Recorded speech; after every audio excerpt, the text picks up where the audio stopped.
Hello, ladies and gentlemen. Her Excellency, Minister for Foreign Affairs and International Cooperation, Francophonie of the Democratic Republic of Congo, His Excellency Thérèse Wagner, just finished the meeting of the Security Council, and she's ready to make a presentation and receive questions from you.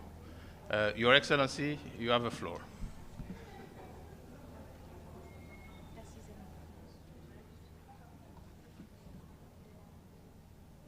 So I was supposed to say good afternoon, but it's good evening.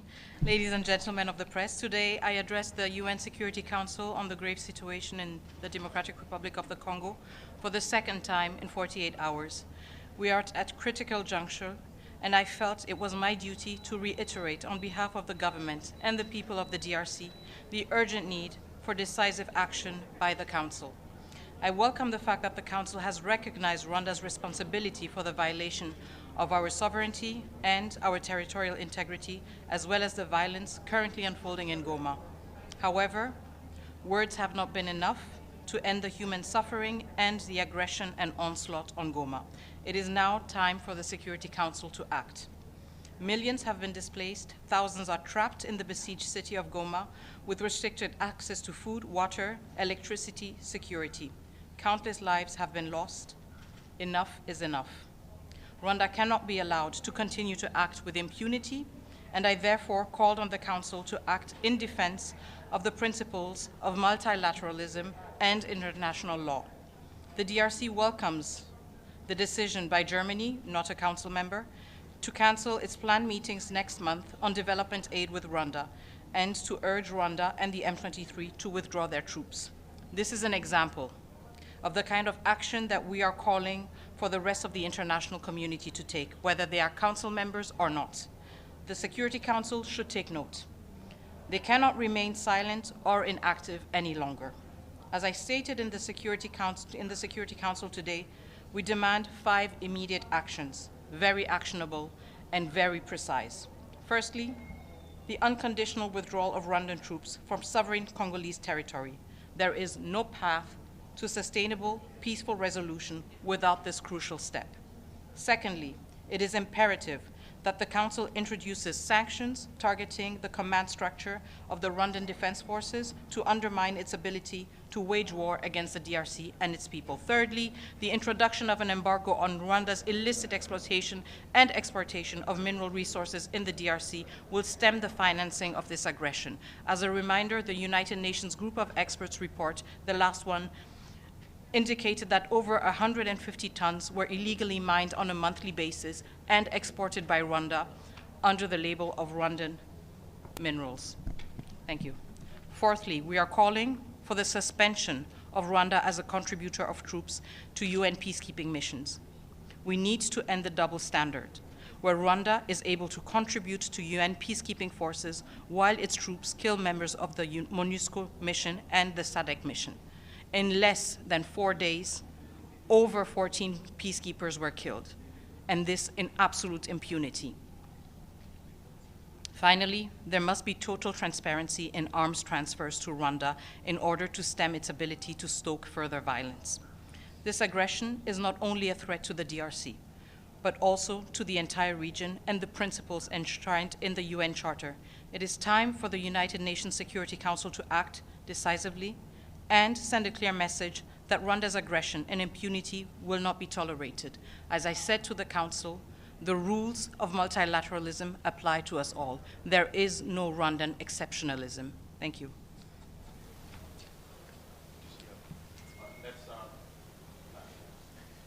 Yes.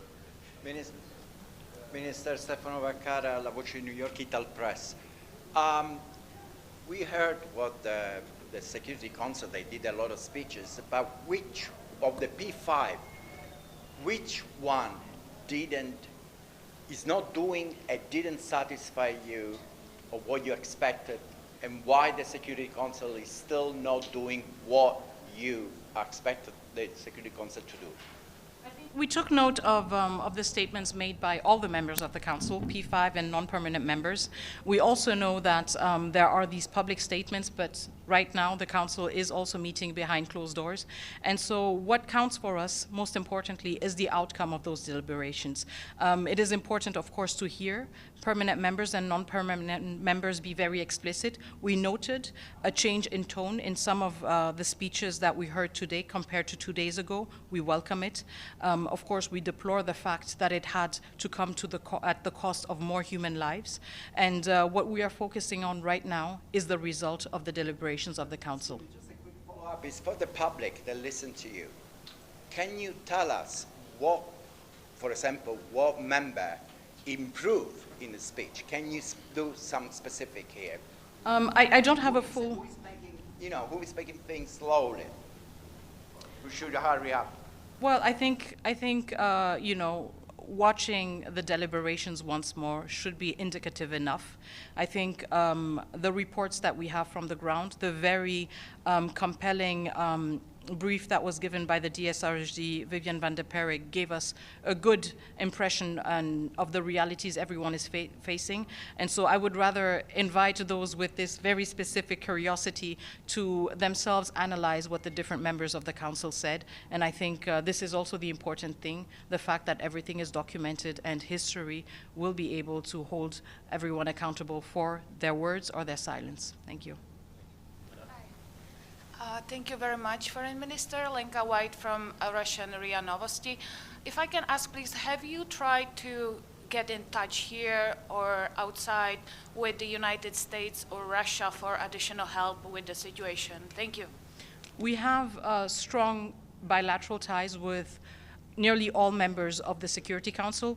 When it comes to the permanent members, we have direct contacts and we have diplomatic representations in all of them. So I can reassure you that interactions have always happened, that we have always relayed our messages, and that we have always advocated for a strong stance of these countries that we all consider partners in the United Nations Security Council. So we engage with all stakeholders. Of course, we engage with the UN permanent, the permanent members of the Security Council with a more robust stance because they do have a privileged position of being permanent members of the council, and that comes with specific responsibilities, and we do engage robustly with them to remind them of that, and we do it with all of them. Thank you. During your stay here, right? Of course, we engage with everyone. Okay, Thank you. Let's make this way. Yeah. Go there, and we're going to come back. Madame. Thank you. Merci, monsieur. Madame la ministre, bonsoir. Karine Autonne de Radio France Internationale. Bonsoir. Je rebondis sur la question de mon collègue italien, puisque vous avez bien souligné ces 2 derniers conseils, comment le Conseil était gelé, qu'il était silencieux. Est-ce que, à votre avis, le Conseil est gelé parce qu'il attend que l'Union africaine se positionne plus clairement? Et vous, de votre côté, comment pensez-vous pouvoir convaincre les ambassadeurs A3+1 de mieux défendre le droit international sur le continent africain? Alors, il y a une relation évidemment de subsidiarité entre les organisations comme l'Union africaine et les Nations unies. Donc, nous tenons compte de cela, mais en même temps, quand nous venons parler au Conseil de sécurité, nous le faisons parce qu'il s'agit de paix et de sécurité internationale. Je l'ai dit pendant mon discours, nous sommes très clairs là-dessus. Il n'y a pas de solutions africaines qui ont pour résultat de rester inactifs, de rester passifs et de ne pas réagir quand des femmes, des enfants sont tués et sont martyrisés. Et donc notre message, il est le même au niveau de l'Union africaine et au niveau du Conseil de sécurité. Nous attendons des actions fermes qui sont aussi à la hauteur des ambitions que chacune de ces organisations se sont données et chacun de ses membres a la responsabilité de réaliser et de respecter. Quitter New York, est-ce que vous allez revoir les ambassadeurs, les représentants des 3 membres africains du Conseil, la Somalie, l'Algérie, le Sierra Leone et aussi le Guyana?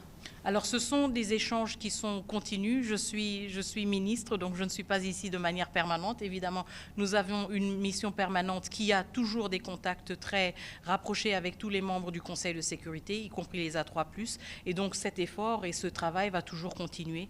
Il n'est pas plus pressant ou plus tangible ou palpable quand je suis là. Il se fait toujours et il se fait avec abnégation et dédication justement dans l'effort de mobiliser plus de voix pour avoir des actions concrètes. Donc le travail va continuer. Foreign Minister, if I may. C'est la dernière.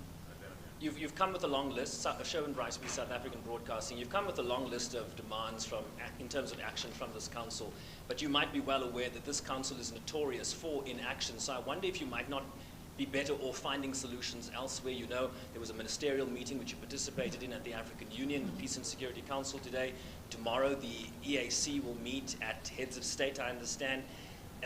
Is that perhaps not the best game in town given the inaction this council is notorious for? So, first of all, I don't think that I came with a long list. I think we could work on an even longer list. I came with 5 asks, very low-hanging fruits. So I think we were very reasonable and we were very constructive. I think if we wanted to obstruct and if we wanted to disrupt the work of the council, we could have come with a different list. But we have come with a list built on the results of the last report of the group of experts, not reports issued by the Congolese government, but with a direct link with what the group of experts has identified: natural resources, violation of territorial integrity, violation of no attacks or of not attacking peacekeepers. Also, the illicit exploitation of natural resources and the transparency in arms transfer. These are measures that the Security Council has used in many other occasions. We are from the DRC. We have been under a sanctions regime, so I know what I'm talking about. These are low-hanging fruits. It is not a long list. And we will not tire of holding every entity we are a member of accountable in terms of its responsibilities. Your expectations of the EAC and the AU? We have expectations with all these organizations because each of these organizations has values and principles and must uphold them and hold its members accountable when they fail to do so. Dernière, s'il vous plaît. Madame, dimanche, vous demandiez, entre autres, des sanctions ciblées à l'endroit de Kigali. Ce mardi, l'Allemagne a pris une décision conditionnant son aide au développement au retrait des troupes rwandaises et du M23 du territoire national. Considérez-vous cette action allemande comme un pas décisif pouvant inciter les autres capitales à agir de manière ferme contre le Rwanda? En tout cas, c'est une décision que nous saluons et que nous avons reçue avec satisfaction parce que justement, c'est une décision qui nous montre que des pays, membres ou non membres du Conseil de sécurité, peuvent prendre des actions très concrètes, peuvent prendre des actions en fonction de leurs relations et des outils dont ils disposent. Et nous espérons sincèrement que cette action courageuse va aussi motiver tous les pays membres de la communauté internationale, qu'ils soient au Conseil de sécurité, qu'ils soient au niveau de l'Union africaine ou dans d'autres organisations, à justement réfléchir sur ce qu'ils peuvent faire pour mettre fin à ce drame qui a duré bien trop longtemps. Donc nous saluons cette initiative, mais nous ne pensons pas qu'elle devrait être isolée, nous pensons qu'elle devrait être l'inspiration d'autres initiatives robustes et informées par les capacités et les mécanismes dont chaque pays et chaque organisation dispose pour justement s'assurer que le droit international soit respecté en République démocratique du Congo, mais à travers le monde aussi. Merci beaucoup. Merci beaucoup. Démocratique du Congo, mais à travers le monde aussi. Merci beaucoup. Thank you very much. Merci beaucoup. You can now take more questions. Sorry for that. Merci, monsieur l'ambassadeur. À bientôt.